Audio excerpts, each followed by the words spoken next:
Hello friends, मेरा नाम है संजय और मैं आप सभी का स्वागत करता हूं अपने YouTube channel GK smart study with Sanjay में। तो फ्रेंड्स, जैसा हमने शुरू किया है राजस्थान कला एंड संस्कृति के मॉडल पेपर की सीरीज, तो इसका आज मैं आपके सामने 6 पार्ट लेके आया हूं। प्रश्नों की क्वालिटी वर्तमान में होने वाली परीक्षाओं के समकक्ष रखी गई है, जिसका बेनिफिट आपको आगे आने वाली एग्जाम्स में देखने को मिलेगा। इसलिए वीडियो पूरा देखिए और पसंद आए तो लाइक एंड सब्सक्राइब जरूर करें।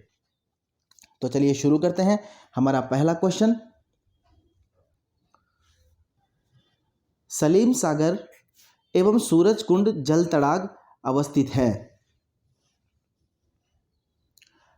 तो हमारा सही जवाब होगा ऑप्शन 1 बाला किला अलवर में। अब बाला किला अलवर में स्थित है और इसे आंख वाला किला भी कहते हैं। आंख वाला किला या आखाला किला भी इसे कहते हैं। और यह वही किला है जिसमें मुगल बादशाह बाबर एक रात के लिए ठहरे थे। तो चलते हैं हमारे अगले प्रश्न में। दधिमती माता का मंदिर स्थित है। तो हमारा राइट आंसर होगा ऑप्शन 3 गोट मंगलोद नागौर में।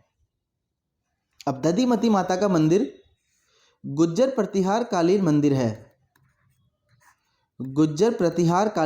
है। यहां से भी प्रश्न पूछ लिया जाता है कि दधिमती माता का मंदिर किस शासनकाल से संबंधित है। तो यह गुज्जर प्रतिहार काल से संबंधित है। तो यह हमें ध्यान रखना है। बढ़ते हैं अगले प्रश्न में। पंजाब शाह का उर्स कहां मनाया जाता है। तो हमारा सही जवाब होगा ऑप्शन 3 अजमेर में। पंजाब शाह का उर्स अजमेर में 2.5 दिन के झोंपड़े में मनाया जाता है और यह उर्स 2.5 दिन के लिए ही वहां लगता है। इसलिए पंजाब शाह का उर्स अजमेर में 2.5 दिन के झोंपड़े में मनाया जाता है। अब बढ़ते हैं अगले प्रश्न में।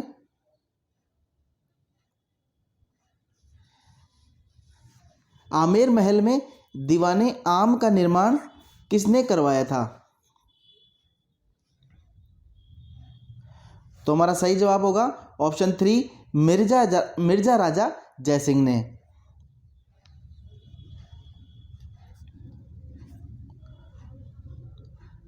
बढ़ते हैं अगले प्रश्न में। निम्न में से किस छतरी को शेखावाटी की सबसे बड़ी छतरी माना जाता है। तो हमारा सही जवाब होगा ऑप्शन 1 राम गोपाल पोद्दार की छतरी। राम गोपाल पोद्दार की छतरी सीकर जिले के रामगढ़ में स्थित है। तो यह भी हमें ध्यान रखना है कि राम गोपाल पोद्दार की छतरी कहाँ स्थित है। सीकर में रामगढ़ में स्थित है और शेखावटी की सबसे बड़ी छतरी मानी जाती है। हमारा अगला प्रश्न, राजस्थान में दानचंद्र चोपड़ा की हवेली कहां स्थित है। तो हमारा सही जवाब होगा ऑप्शन 4 सुजानगढ़। हमारा अगला प्रश्न, निम्नलिखित में से कौन सी बावड़ी स्थान सुमेलित है।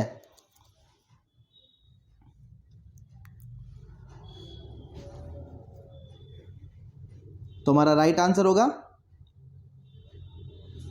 ऑप्शन 2 त्रिमुखी बावड़ी उदयपुर। अब चांद बावड़ी आभानेरी दौसा में स्थित है। तो यह हमें ध्यान रखना है कि चांद बावड़ी आभानेरी दौसा में स्थित है, जबकि नौलखा बावड़ी डूंगरपुर में स्थित है। इसका भी प्रश्न बार बार पूछा जाता है कि नौलखा बावड़ी कहाँ स्थित है। तो नौलखा बावड़ी डूंगरपुर में स्थित है और इसे महारावल आस्करण की पटरानी प्रेमल देवी द्वारा बनाया गया था। तो यह हमें ध्यान रखना है प्रेमल देवी ने 1586 में इस बावड़ी का निर्माण करवाया था, जबकि झाली बाव की बावड़ी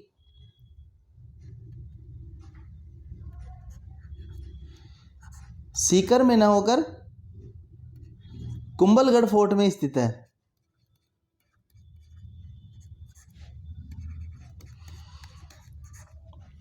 तो यह हमें ध्यान रखना है। बढ़ते हैं अब अगले प्रश्न में। मेवाड़ में रागमाला, रसिक प्रिया और गीत गोविंद जैसे विषयों पर लघु चित्र शैली किस शासक के काल में चरम सीमा पर पहुंची? तो हमारा राइट आंसर होगा महाराणा जगत सिंह के काल में। अब इसके बारे में थोड़ा सा और जानते हैं। मेवाड़ में महाराणा जगत सिंह प्रथम का काल चित्रकला के विकास का सर्वश्रेष्ठ काल था। इनके काल में मेवाड़ की लघु चित्र शैली का स्वर्ण काल कहा जाता है। तो हमें क्या ध्यान रखना है? महाराणा जगत सिंह प्रथम का काल लघु चित्र शैली का स्वर्ण काल माना जाता है। इन्हीं के काल में लघु चित्रों के निर्माण के लिए चितेरोरी ओवरी का निर्माण किया गया। चितेरोरी ओवरी, जिसे तस्वीरारो कारखानों भी कहा जाता है। तस्वीरारो कारखानों, ठीक है ना? तो ये हमें ध्यान रखना है। बढ़ते हैं अगले प्रश्न में। हमारा प्रश्न है, राजस्थान में दरियों के निर्माण के लिए प्रसिद्ध स्थान कौन से हैं? तो हमारा राइट आंसर होगा ऑप्शन 1 टाकला, सालवास। अब टाकला नागौर में स्थित है और सलवास जोधपुर में स्थित है। दोनों ही स्थान दरियों के लिए प्रसिद्ध है। तो हमें ध्यान रखना है, टाकला नागौर और सालावास जोधपुर दोनों स्थान दरियों के निर्माण के लिए प्रसिद्ध है। हमारा अगला प्रश्न, ख्याल के जयपुर घराने के प्रवर्तक कौन थे? तो हमारा राइट आंसर होगा ऑप्शन 3 मनरंग। इन्हें ही भूपत का भी कहा जाता है। भूपत का मनरंग ख्याल के जयपुर घराने के प्रवर्तक माने जाते हैं। हमारा अगला प्रश्न, कौन सा तत्वाद्य नहीं है? इंपॉर्टेंट प्रश्न है। राजस्थान के लगभग हर एग्जाम में पूछा गया प्रश्न है और बार बार स्टूडेंट से एग्जाम हॉल के अंदर ये गलत हो जाता है। कैसे? इसमें आपको ऑप्शन बदल बदल कर क्वेश्चन पूछता है। तत्वाद्य नहीं है, इसमें आपको ऑप्शन दे देता है 1 तारा, 2 तारा, चौतारा और सतारा। इस प्रकार से प्रश्न आपको बना के दे देता है, ठीक है ना? तो जो सतारा है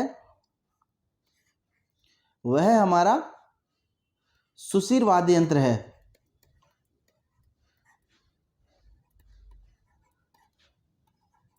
तो यह हमें ध्यान रखना है कि जो सतारा वाद्य यंत्र है वह एक सुशिर वाद्य यंत्र है, न कि तत्वाद्य यंत्र, ठीक है ना? तो ऑप्शन 1 हमारा राइट आंसर होगा। बहुत ही इंपॉर्टेंट क्वेश्चन है, राजस्थान के सभी एग्जाम्स में पूछा जाता है। राजस्थान पुलिस हो, वीडियो हो, पटवारी हो, सभी प्रकार के एग्जाम्स में यह क्वेश्चन बार बार ऑप्शन बदलकर पूछा जाता है, तो ध्यान रहे। बढ़ते हैं अगले प्रश्न में। भीलों द्वारा विवाह के अवसर पर किया जाने वाला नृत्य क्या कहलाता है? अब देखिए, आदिवासी जनजातियों से और आदिवासी जनजातियों में भीलों से संबंधित प्रश्न हमें एग्जाम में बार बार देखने को मिलते हैं। अब इसमें पूछा गया है, भीलों द्वारा विवाह के अवसर पर किया जाने वाला नृत्य क्या कहलाता है? तो हमारा राइट आंसर होगा ऑप्शन 3 हाथीमना। थोड़ा समझते हैं, एग्जाम में भीलों से संबंधित और क्या क्या प्रश्न पूछे जाते हैं। इसमें देखिए,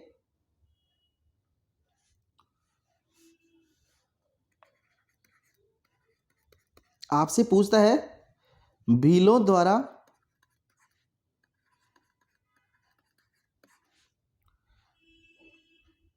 होली के दिन कौन सा नृत्य किया जाता है? ठीक है ना। इसमें आपको पूछता है कि भीलों द्वारा होली के दिन कौन सा नृत्य किया जाता है, तो भीलों द्वारा होली के दिन गैर नृत्य किया जाता है। ठीक है, तो एक तो ये क्वेश्चन पूछा जाता है। दूसरा आपसे पूछेगा भीलों द्वारा होली के तीसरे दिन, भीलों द्वारा होली के तीसरे दिन कौन सा नृत्य किया जाता है, तो भीलों द्वारा होली के तीसरे दिन नेजा नृत्य किया जाता है। और आज हमसे पूछा गया है भीलों द्वारा विवाह के अवसर पर,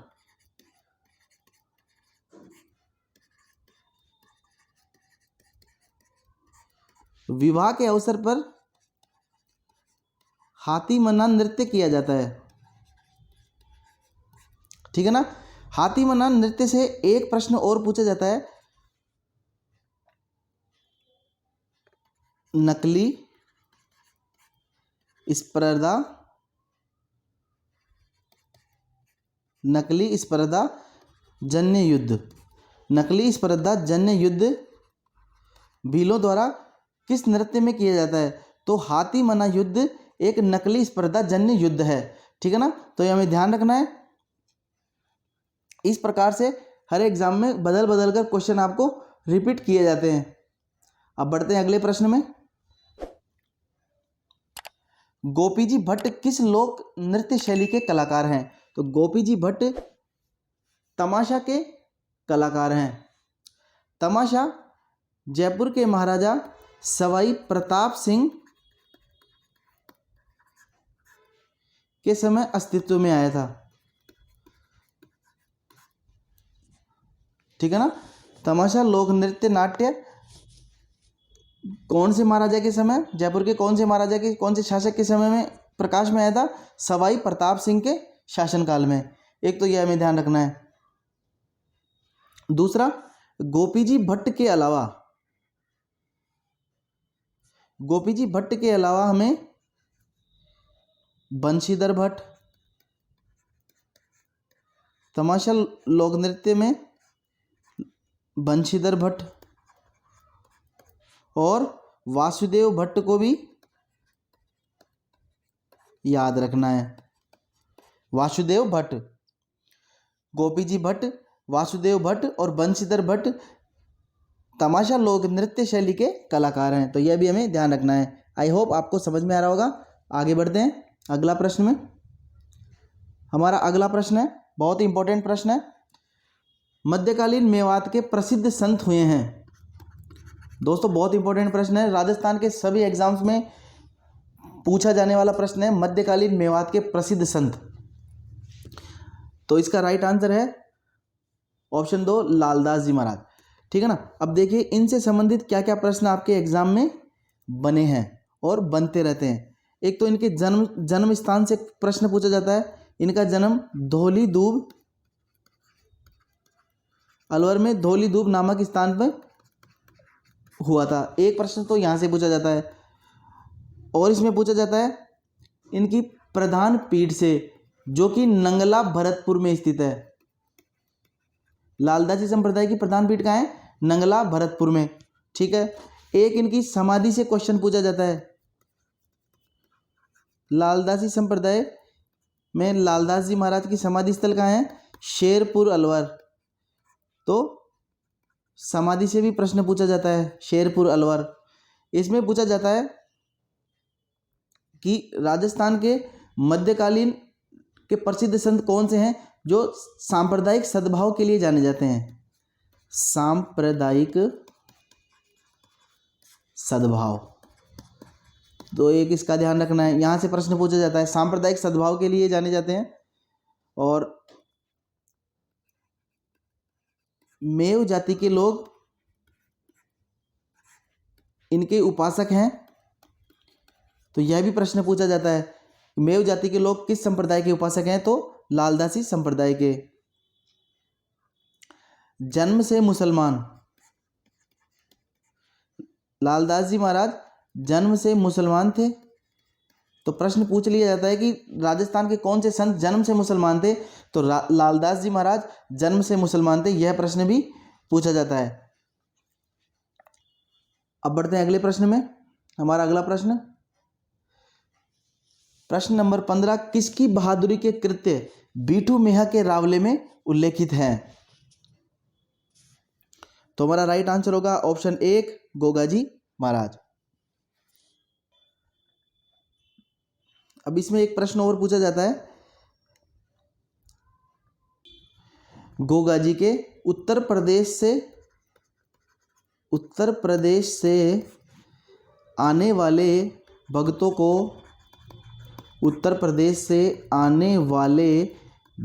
को क्या कहा जाता है? तो उत्तर प्रदेश से आने वाले भक्तों को पूर्बिया कहते हैं। तो यह भी ध्यान रखना है कि पूर्बिया किसे कहते हैं? पूर्बिया, गोगाजी के उत्तर प्रदेश से आने वाले भक्तों को पूर्बिया कहते हैं, क्योंकि उत्तर प्रदेश राजस्थान के पूर्व दिशा में पड़ता है और गोगाजी के जो स्थल हैं, गोगामेड़ी, धुरमेड़ी, गोगाजी की ओल्डी, इन पर जो भक्त आते हैं वे पूर्बिया कहलाते हैं, क्योंकि वे पूर्व दिशा से राजस्थान में आते हैं। तो यह हमें ध्यान रखना है।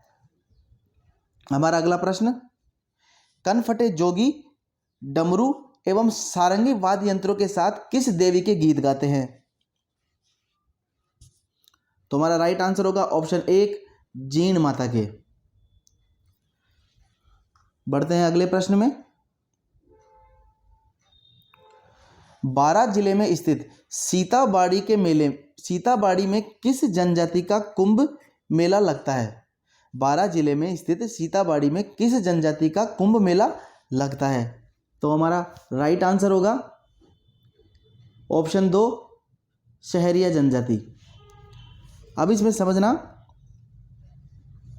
कि जो सीताबाड़ी का जो मेला है यह ज्येष्ठ अमावस्या को भरता है। तो यह भी प्रश्न पूछा जाता है कि सीताबाड़ी का मेला किस तिथि को भरता है? तो ज्येष्ठ अमावस्या को सीताबाड़ी में शहरिया जनजाति का कुंभ मेला भरता है। ठीक है, तो यह भी हमें याद रखना है। बढ़ते हैं अगले प्रश्न में। बहुत इंपॉर्टेंट प्रश्न है, एग्जाम में गलत होने के चांसेस इसके ज़्यादा रहते हैं। कैसे?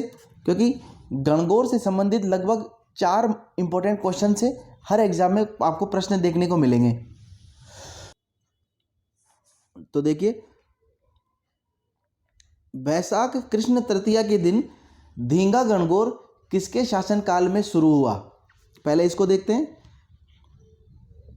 तो इसका राइट आंसर होगा ऑप्शन 3 महाराणा राज सिंह।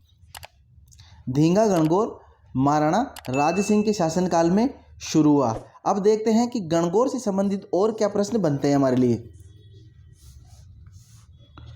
तो समझना, राजस्थान में जो गणगौर का त्यौहार मनाया जाता है वह चैत्र कृष्ण पक्ष में चैत्र कृष्ण प्रतिपदा को मनाया जाता है और यह चैत्र शुक्ल तृतीया तक मनाया जाता है। एग्जाम में प्रश्न पूछा जाता है कि गणगौर का त्यौहार कितने दिन मनाया जाता है? तो गणगौर का त्यौहार पूरे 18 दिन मनाया जाता है। अच्छा, इसके पीछे की ये कहानी है। माता पार्वती चैत्र कृष्ण प्रतिपदा को अपने पीहर जाती है और भगवान शिव उन्हें लेने चैत्र शुक्ल तृतीया को जाते हैं। ठीक है ना? तो इस 18 दिनों का जो टाइम पीरियड है वह गणगौर उत्सव के रूप में हम मनाते आ रहे हैं। तो एग्जाम में पूछा गया है कितने दिन के लिए मनाया जाता है? तो 18 दिन के लिए मनाया जाता है। ठीक है, राजस्थान के सभी जिलों में चैत्र शुक्ल तृतीया को गणगौर का त्यौहार बड़े धूमधाम से मनाया जाता है। इसमें ईसर और गवर की सवारियां निकलती है। ईसर भगवान शिव का प्रतीक होते हैं और गवर गौरी मैया का, माता पार्वती का प्रतीक होता है। अब इसमें समझना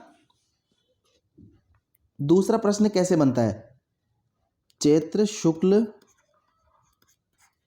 चतुर्थी,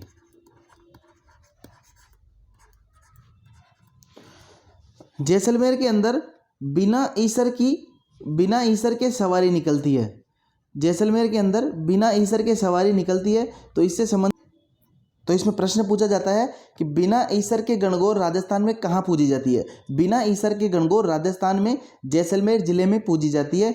वहाँ पर चैत्र शुक्ल चतुर्थी को बिना ईसर के गणगौर पूजी जाती है। तो एक प्रश्न हमारा यह रहा, जैसलमेर में चैत्र शुक्ल चतुर्थी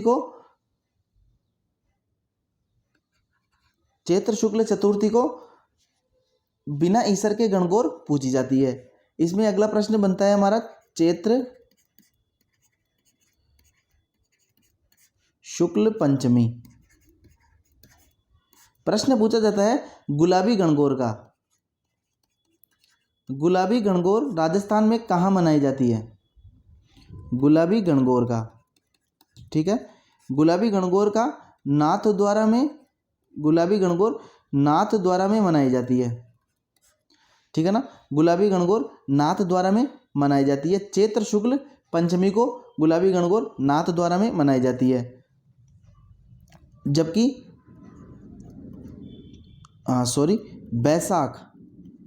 वैशाख कृष्ण तृतीया को धींगा गंवर बनाई जाती है। धींगा गंवर, ठीक है ना, धींगा गंवर बनाई जाती है। वैशाख कृष्ण तृतीया को धींगा गंवर बनाई जाती है। अब यहाँ पर धींगा का शब्द का तात्पर्य होता है जबरन या जबरदस्ती, अर्थात जबरदस्ती की गणगौर इसे हम कह सकते हैं कि उदयपुर में जबरदस्ती की गणगौर मनाई जाती है।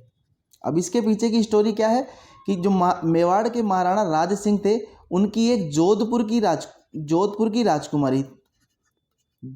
राजकुमारी इनकी पत्नी थी। इनके हट करने के उपरांत महाराणा राज सिंह ने परिपाटी से अलग होकर वैशाख कृष्ण तृतीया को धींगा गणगौर का आयोजन किया। इसलिए उदयपुर में धींगा गणगौर वैशाख कृष्ण तृतीया को मनाई जाती है। और एक प्रश्न हमारा इसमें और बनता है, धींगा गंवर जोधपुर और उदयपुर दोनों जगह मनाई जाती है। इसको समझना, दोनों जगह क्यों मनाई जाती है।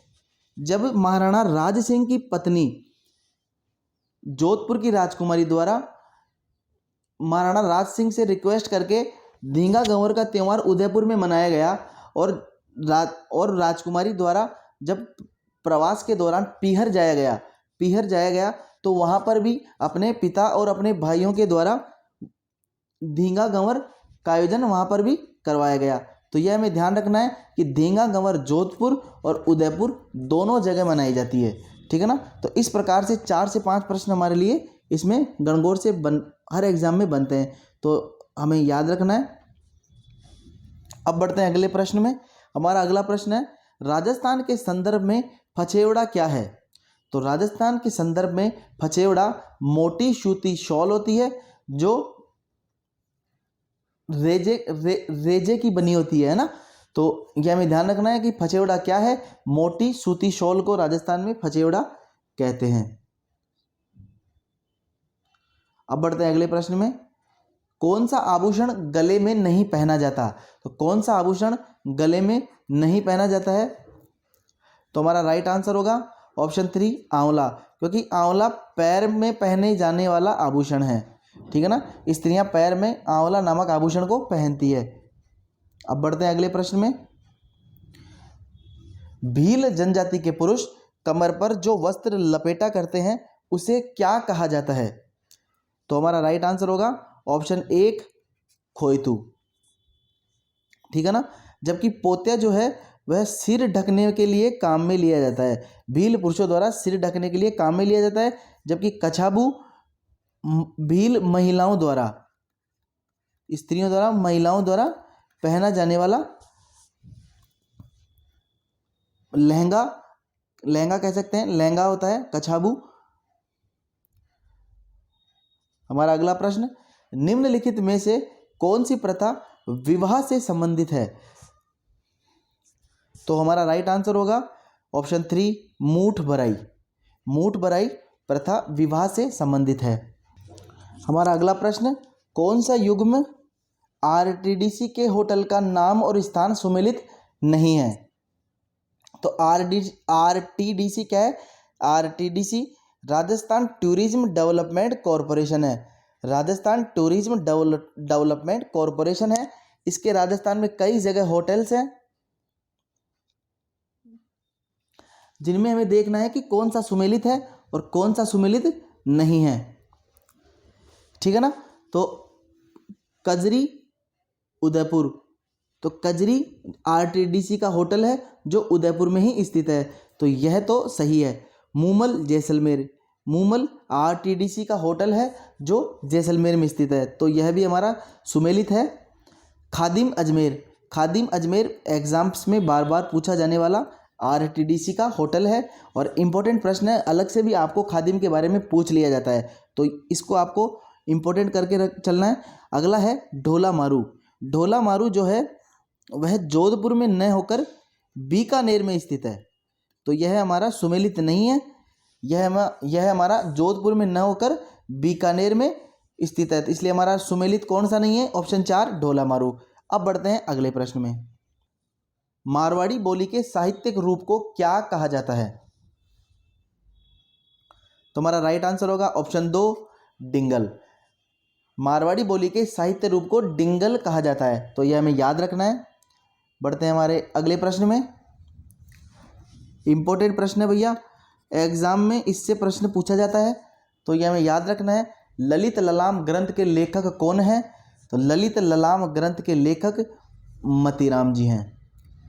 मतीराम ललित ललाम ग्रंथ के लेखक हैं, तो यह हमें ध्यान रखना है।